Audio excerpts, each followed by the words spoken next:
오늘 하나님께서 우리에게 주시는 말씀은 사무엘상 9장 15절에서 17절까지의 말씀입니다. 사울이 오기 전날에 여호와께서 사무엘에게 알게 하여 이르시되 내일 이맘때에 내가 베냐민 땅에서 한 사람을 내게로 보내리니 너는 그에게 기름을 부어 내 백성 이스라엘의 지도자로 삼으라. 그가 내 백성을 블레셋 사람들의 손에서 구원하리라. 내 백성의 부르짖음이 내게 상달되었으므로 내가 그들을 돌보았노라 하셨더니 사무엘이 사울을 볼 때에 여호와께서 그에게 이르시되 보라, 이는 내가 내게 말한 사람이니 이가 내 백성을 다스리리라 하시니라. 아멘. 네, 저는 지금 이제 한국에 와서 자가격리하고 있는 그런 시간입니다. 곧 자가격리가 끝나고 이제 본래 집으로 돌아갈 텐데 늘 케냐를 생각하며 또 이렇게 기도하는 그런 시간을 가지고 있습니다. 여러분들도 이미 뭐 소식을 통해서 많이 들으셨겠지만 이 한국에 또 이 코로나가 또 심각하게 퍼져나가고 있는데 여러분들 기도를 많이 해주시는 가운데 케냐도 한국도 또 아프리카도 전 세계도 이 사태가 빨리 잘 수습될 수 있도록 여러분 기도 많이 해주시기를 좀 부탁드리겠습니다. 자, 오늘 말씀은 이 사울이 이스라엘의 왕이 되었다라고 하는 것, 이게 바로 하나님의 섭리다라는 것을 말씀하고 있습니다. 그러면 사울이 어떤 사람입니까? 바로 사울은요, 이스라엘 지파의 베냐민 지파 사람이 바로 사울입니다.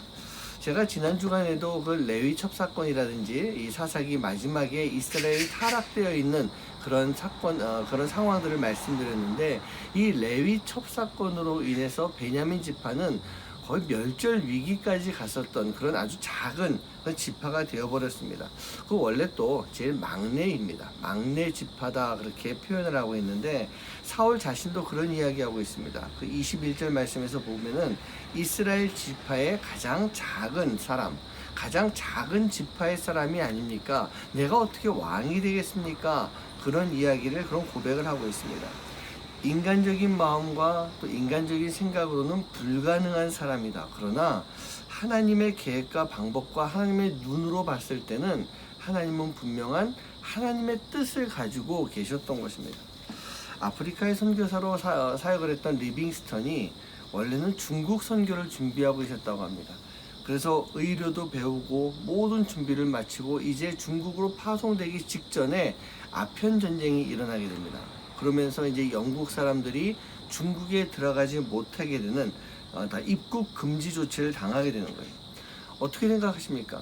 지금까지 많은 준비를 해왔던 이 리빙스턴의 마음이 어땠을까요? 참 많은 이 후회와 자포자기, 그런 마음, 또 안타까운 마음이 막 있는 가운데 들어갈 수는 없는 상황이고, 그런데 하나님의 음성이 들리더랍니다. 아프리카의 복음을 이라고 하는 그 하나님의 음성이 마음 가운데 들려서 이 리빙스턴은요, 새로운 마음을 가지고 하나님의 말씀에 따라 아프리카로 선교를 나오게 된 것입니다. 이게 바로 하나님의 섭리가 아니겠습니까? 우리는요, 이런 하나님의 섭리에 순응할 수 있는, 또 순종할 수 있는 삶의 모습이 꼭 필요한 것입니다. 비교는 불가하겠지만 저도 이 케냐에 오기 전에 저 나름대로 준비하던 것이 있었습니다. 이제 앞으로 한국에서 담임 목회를 하면서 이제 목회의 마지막까지 이제 마무리해 가면서 가야겠다라고 하는 그런 생각을 가지고 있었어요. 그러나 하나님께서는요, 한국에서의 안정된 교회에서의 목회하는 것, 그것을 저에게 허락하시는 것이 아니라 바로 이 케냐를 알게 해주시고 저에게 또 분명한 음성을 들려주셨습니다. 그래서 저 또한 뭐 리빙스턴과는 비교할 수는 없겠지만 이 하나님의 음성을 듣고 그 하나님의 뜻을 알고 그 섭리 가운데 케냐까지 오게 되었던 것입니다. 사랑하는 우리 성도님들, 우리는요, 하나님의 섭리를 따를 수가 있어야 됩니다. 하나님의 계획 가운데 순종할 수 있는 삶을 살아야 되는 것입니다. 사무엘이 생각하기에 사울의 배경은 왕이 될 만한 배경이 아니었을 것입니다. 그런 조건이 아니었습니다. 제가 생각하기에는 사무엘이 봐도 그저 외모는 아주 출중한, 외모는 아주 멋있는 그런 사람이었겠지만 어떻게 저 작은 베냐민 지파에서 저 부족한 베냐민 지파에서 왕이 될 수 있었을까? 아마 사무엘도 비슷한 생각을 하고 있었을 것입니다.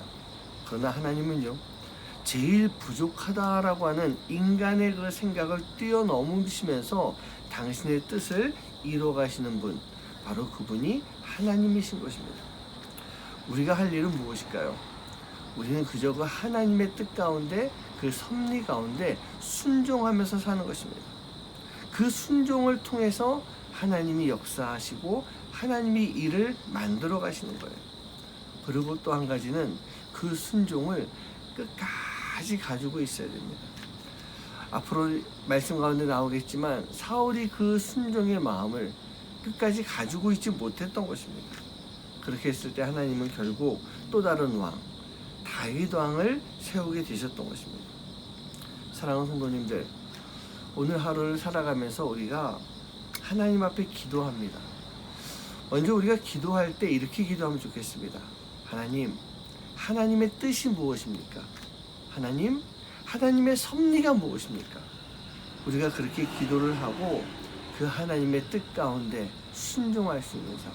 비록 내가 생각하고 내가 계획하고 내가 준비하는 그 일과 다른 길을 보여준다 할지라도 우리는 그 하나님의 뜻 가운데 순종할 수 있는 삶을 살아야 되는 것입니다. 그렇게 할 때 하나님은 분명히 우리의 삶을 통해서 우리 안에서 바로 여러분들을 통해 하나님의 역사를 만들어 가시기 때문입니다. 오늘 하루 하나님의 뜻 가운데 순종할 수 있는 여러분 한 분 한 분 되시기를 주님의 이름으로 간절히 축원합니다. 기도하겠습니다. 하나님 감사합니다. 오늘 하루를 시작합니다. 오늘 하루를 시작하는 이 시간에 우리가 기도를 하며 하나님의 뜻이 무엇인지, 하나님의 계획이 무엇인지 우리가 기도하게 하여 주시옵소서. 그리고 그 하나님의 계획이 비록 나와는 좀 다르다 할지라도 하나님의 섭리하심과 역사하심을 기억하며 우리가 하나님의 뜻을 따라갈 수 있는 순종의 삶을 살아가는 귀한 하루가 되도록 주님 인도하여 주시옵소서. 이 모든 말씀 예수님의 이름으로 간절히 기도하옵나이다. 아멘.